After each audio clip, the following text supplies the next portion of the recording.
Hello friends, आज हम सीखेंगे सिमेट्रिक क्लोज़र। अगर आपको कोई रिलेशन दे दिया है तो उसका सिमेट्रिक क्लोज़र क्या होगा, आज हम सीखेंगे। उसके पहले सिमेट्रिक क्लोज़र का एक डेफिनेशन देख लेते हैं। Let R be A binary relation, यानी कि आर एक बाइनरी रिलेशन है ऑन सेट ए के ऊपर आर एक बाइनरी रिलेशन है। The symmetric closure of R, यानी कि आर के जो सिमेट्रिक क्लोज़र है वो मान लेते हैं आर प्राइम। तो आर प्राइम का दो कंडीशन है, एक है R is the smallest symmetric relation, यानी कि आर प्राइम को सिमेट्रिक होना पड़ेगा और सिमेट्रिक होने के लिए मिनिमम जितने भी पेयर्स चाहिए ठीक उसी पेयर्स को आर प्राइम में होना चाहिए, इससे ज़्यादा नहीं, या अननेसेसरी पेयर आर प्राइम में नहीं होगा। उसके बाद दूसरा कंडीशन है आर जो रिलेशन था, इस आर रिलेशन को आर प्राइम का एक सबसेट होना पड़ेगा। ठीक है, अब देखिए सिमेट्रिक रिलेशन क्या होता है, मैं थोड़ा सा बोल देता हूँ।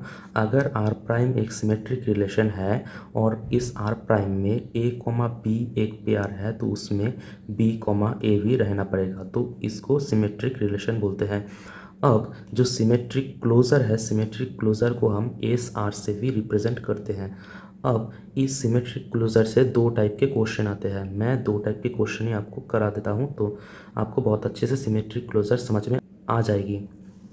तो देखिए यहाँ पर दो क्वेश्चंस हैं, एक है R 1,2 1,3 2,3 be A relation on set A 1 2 3 find the symmetric closure, यानी कि आर का सिमेट्रिक क्लोज़र हमें फाइंड आउट करना होगा। और दूसरा क्या क्वेश्चन आता है, और दूसरा क्वेश्चन आता है आपको एक एग्ज़ाम में एक डायरेक्ट ग्राफ दिया होगा, इस ग्राफ को आपको सिमेट्रिक क्लोज़र निकालना होगा।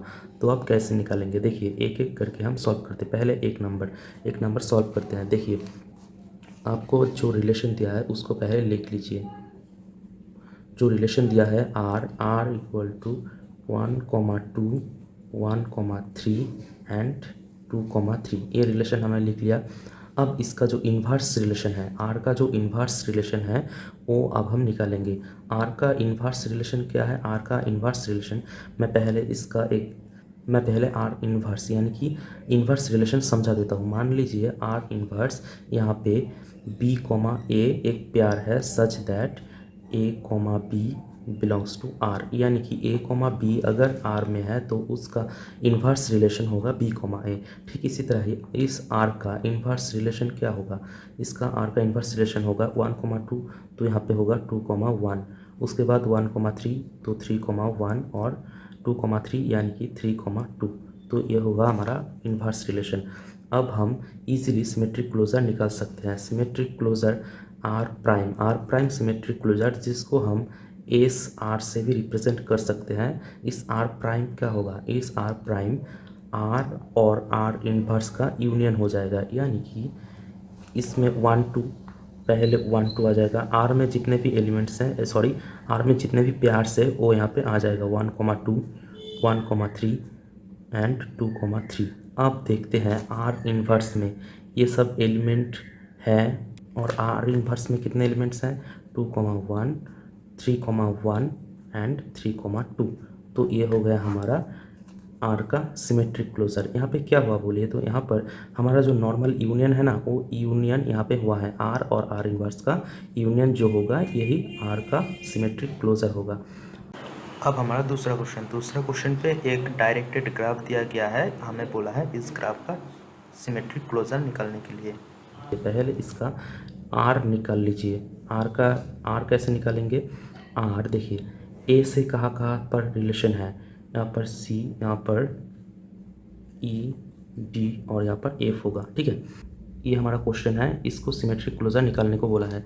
तो कैसे करेंगे, देखिए ए से कहाँ कहाँ पर रिलेशन है, ए से ई तक एक रिलेशन है, उसके बाद ए से और कहीं भी रिलेशन नहीं है, बी से ए तक एक रिलेशन है, बी से ए तक एक रिलेशन है, उसके बाद सी से कोई रिलेशन नहीं, डी से भी कोई रिलेशन नहीं, डी पर रिलेशन आ रहा है लेकिन जा नहीं रहा है, उसके बाद ई से डी और ई से बी, ई से डी और ई से बी एक रिलेशन है, उसके बाद एफ से बी एक रिलेशन है।